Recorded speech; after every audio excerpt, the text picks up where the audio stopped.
Malathi madam అంటే ప్రవళిక ప్రవళిక అంటేనే చాలా తెలివైంది అని అర్థం. అందుకే వాడిని చాలా తెలివిగా పంపించేసింది.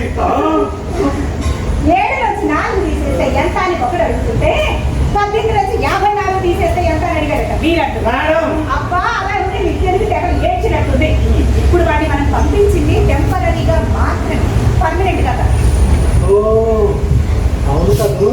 అవును, ఈ ప్రాబ్లం కి పర్మనెంట్ సొల్యూషన్ పెట్టగలరు. పని చేస్తే బట్ స్టాఫ్ అందరినీ పిలిపించి వాళ్ళకి విషయం చెప్పి వాళ్ళ సజెషన్స్ అడిగితే గుడ్ ఐడియా. లేదు లేదు సార్, గుడ్ ఐడియా కాదు. ఇప్పుడు ఈ విషయం మన వాళ్ళందరికీ తెలిస్తే మన స్టాఫ్ అందరి ముందు మనం చులకనైపోతాం. మన వాళ్ళందరి ముందే మన కాలేజీ వాళ్ళు మనమే తీసుకున్నట్టు అవుతుంది. అయితే ఇది బ్యాడ్ ఐడియా. వాడు అడిగినట్టు వాడు తీసి వాడు వినిపించేస్తే ఇది గుడ్ ఐడియా. ఏం గుడ్ ఐడియా సార్? అలా ఇచ్చేస్తే ఈ సంగతి తెలిసి కాలేజీలో ఇంతకు ముందు జరిగిన స్టూడెంట్స్ అందరూ వరుసలో వచ్చి నిలబడిపోయి మా ఫీజులు కూడా మాకు దగ్గర ఇచ్చేయండి అంటారు. ఇచ్చేస్తారా? ఇదిగో ఇలా అడిగిన వాళ్ళందరికీ ఇచ్చుకుంటూ పోతే మన కాలేజీ మూసేసి అందరూ కంబైన్డ్గా ఈ అనాథాశ్రమంలో చేరాల్సి వస్తుంది. అమ్మో, అయితే ఇది వెరీ బ్యాడ్ ఐడియా. డబ్బుల్లో గిబ్బుల్లో ఏం చేసుకుంటా చేసుకో అంటే ఇది కొంచెం గుడ్ ఐడియా. కొంచెం కూడా గుడ్ ఐడియా కాదు సార్.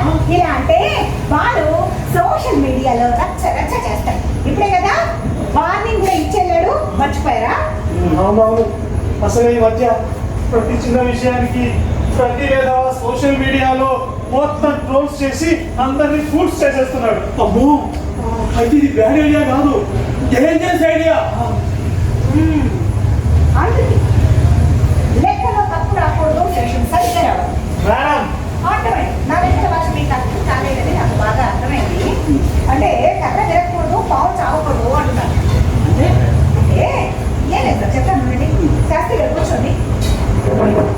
ఇప్పుడు వాడు ఏమంటున్నాడు, మీరు చెప్పించప్పుడు నాకు అర్థం కాలేదు, మాకు ఉపయోగపడలేదు అని కదా అంటున్నాడు. అదే కాదు, చక్కగా అర్థమైంది, చక్కగా ఉపయోగపడింది అది వాడికి చెప్పి వాడితో దేవుడు చెప్పించి వాడితోనే ఒప్పించి పంపిద్దాం. వాడే ఒప్పుకోడు.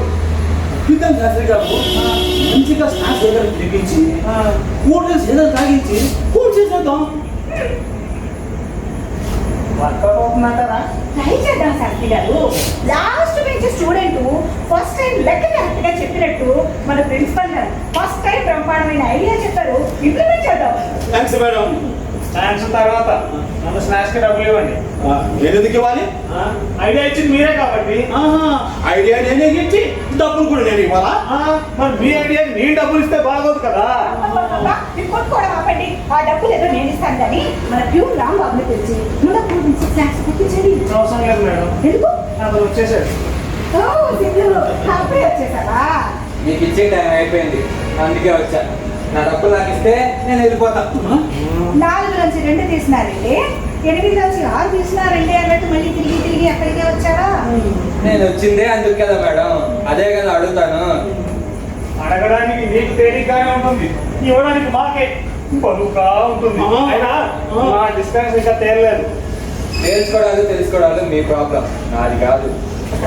అదిగా సిద్ధు, ఇప్పుడు మనలో మన కాదు డబ్బులు లేవు ఇవ్వలేవు అంటే నాకు తెలుసు మీరు ఇలాగే అంటారని, అందుకే నా జాగ్రత్తలో నేనున్నా. జాగ్రత్త. ఇదిగో బ్రహ్మాస్త్రం, ఇందులో అన్ని టీవీ ఛానల్స్ పేపర్ల వాళ్ళ నెంబర్ ఉన్నాయి. ఒక్క ఫోన్ చేశానంటే చాలు, మీరంతా ఈరోజు మీడియా మొత్తం బాగా కనిపించి ఫేమస్ అయిపోతారు. నేను చెప్పానా 4×4=16 అన్నట్టు మనం ఏం అడిగినా సరే మన సిద్ధు ఇలాంటి ఆన్సరే చెప్తాడు అని ఎంతైనా తను మన కాలేజీ స్టూడెంట్ కదా, ఆ మాత్రం తెలివితే ఎట్లుండవా ఏంటి? నేను తెలియదు మాత్రం కూడి నా టాలెంట్ ఏంటి మీ కాలేజ్ అకౌంట్ వేసుకున్నా అని చెప్తున్నారా? అలా ఎందుకు చేస్తాను కదా, కూర్చో చెప్తాను. కూర్చో వేసుకో కూల్ నాన్న, కూల్గా కూర్చో. నేను చెప్పండి కూల్గా కూల్ నేను తెప్పిస్తాను, తాగి కూల్గా ఆలోచించు. ఇదిగో రాంబాబు కూల్ వేసేస్తున్నాడా? నా కూల్ డ్రింక్ ఇచ్చి నన్ను కూల్ చేసి కూల్ చేద్దాం అనుకుంటున్నారా? మీరు కూల్ డ్రింక్ కాదు కదా హాట్ డ్రింక్ ఇచ్చినా సరే నా హీట్ తగ్గదు, నేను కూల్ అయ్యే ప్రసక్తే లేదు. మీరు నా టైం వేస్ట్ చేస్తూ నా టైం పాస్ చేస్తూ చాలా ఇబ్బంది పెట్టేస్తున్నారు. నేను ఇప్పుడే ఫోన్ చేస్తాను ఉన్నట్టు. అరే నా ఫోన్ ఏది? ఏమో మాకేం తెలుసు. ఇప్పుడే కదా మీకు చూపించాను. మర్యాదగా చెప్పండి, ఈరోజు ఎవరో నా ఫోన్ కొట్టేశారు. మీరు టీచర్ నా దొంగరా? ఇవేనా మీ స్టూడెంట్స్ నేర్పే పాఠాలు? ఏం లేదు మాట్లాడేది. నీ ఫోన్ కి దాని కర్మ మాకేంటి? మా దగ్గర ఫోన్స్ లేవా? నీ పిచ్చి ఫోన్ మాకేందుకు? ఇదిగో నా దగ్గర ఐఫోన్ ఉంది తెలుసా, #1. ఏది చూపించండి. ఇది డమ్మీ ఫోన్. డమ్మి గిమ్మి అన్నామంటే మీ మమ్మీ గుర్తొచ్చేదా కొడతా. నన్ను ఏమన్నా భరిస్తాను కానీ నా ఫోన్ ఏమైనా అన్నావంటే మీ ఫోన్ ఓపెన్ కూడా కావడం లేదు. డమ్మీ అంకేమంటారు? అలా ఎలా ఓపెన్ అవుతుందో, నా ఫేస్ పెడితే ఓపెన్ అవుతుంది. అవునా? ఏది పెట్టండి చూద్దాం. పెడతా ఓకే భయమా? కొత్త ఫోనా? చూడు ఎంత సెన్సిటివ్ గా ఉందో. అమ్మా నా ఫోన్ కొట్టేసి నాటకం ఆడుతున్నారా? ఉండండి, ఇప్పుడే పోలీసులకు ఫోన్ చేస్తా. వాళ్ళతో పాటు మీడియాకి ఫోన్ చేస్తా. పోలీసులకి మీ మీద చీటింగ్ చేస్తా పాటు దొంగతనం చేసుకోవడం పెడతా. మీలాంటి క్లవర్ స్టూడెంట్ లెక్క తప్పు చేస్తున్నారు, మమ్మల్ని తప్పుగా అర్థం చేస్తున్నారు. ఇప్పుడు ఇందాక నీ కోసం మాకు చూపించినప్పుడు నువ్వే బై మిస్టేక్ అక్కడ పెట్టుండొచ్చు కదా. ప్రతిదానికి ఓ లెక్క ఉంటుంది కదా. చెప్తా ఎవరి లెక్క తప్ప చెప్తా. మీ అందరి లెక్క తప్పని చేరుస్తా. ఉండండి, ఇప్పుడు మీడియా కాల్ చేస్తే. అరే ఏంటిది? నా ఫోన్లో నెంబర్ డిలీట్ అయిపోయాయి. ఎవరు చేశారు? మీరే కదా? అర్థమైంది, మీరే డిలీట్ చేశారని నాకు అర్థమైంది. మీకే నా గురించి ఇంకా పూర్తిగా అర్థం కాలేదు. నా ఫోన్లో నెంబర్ డిలీట్ చేస్తే నా దగ్గర నెంబర్ ఉండవనుకున్నారా? ఇలాంటి వాళ్ళు ఉంటారని నా ఫోన్లో డేటా మొత్తం గూగుల్ డ్రైవ్ లో సేవ్ చేసి పెట్టా. ఒక్క క్లిక్ చేశానంటే అన్ని రిటర్న్ వచ్చేస్తాయి. నేనేమన్నా తెలివి తక్కువ అని అనుకున్నారా? అప్డేట్ అవ్వండి సార్. సిద్ధు కొంచెం మా మాట విను సిద్ధు. పేరు అబద్ధాలు చెప్తారా? నా ఫోన్ రాసి పెడతారా? అందులో నెంబర్ డిలీట్ చేస్తారా? ఉండండి మిమ్మల్ని. కూర్చో గుడ్ బాయ్.